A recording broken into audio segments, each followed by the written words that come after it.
এই সকাল থেকে এই রাস্তা দিয়ে যতগুলো মেয়ে গেছে কেউ ইজ্জত নিয়ে যাইতে পারেনি আর কাউরে বাঁচায় রাখেনি। ওরা সবাই দর্শন করছে, গণ দর্শন করছে সবাই মিল্লা। প্রস্রাবের রাস্তাতে কেউ হাত ঢুকাই দিছে, একসাথে কেউ পায়খানার রাস্তাতে হাত ঢুকাই দিছে, কেউ আমার বুকে ধরতেছে, পায়জামাটা আমার হাঁটুর নিচে নামায় ফেলেছে, খুলে গেছে পায়জামাটা। উদ্দেশ্য ছিল আমার দর্শন করার। সম্মানিত প্রবাসী ভাই বোনদেরকে উদ্দেশ্য করে বলছি, দৃষ্টি আকর্ষণ করে বলছি, ভিডিওটা ধাক্কা দিবেন না ভাই। আপনাদের কাছে একটু অনুরোধ নিয়ে আসছি আমি, অনুরোধ।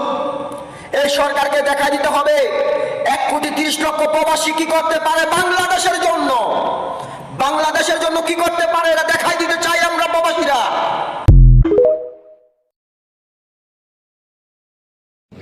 বলো আগামী কালকে থেকে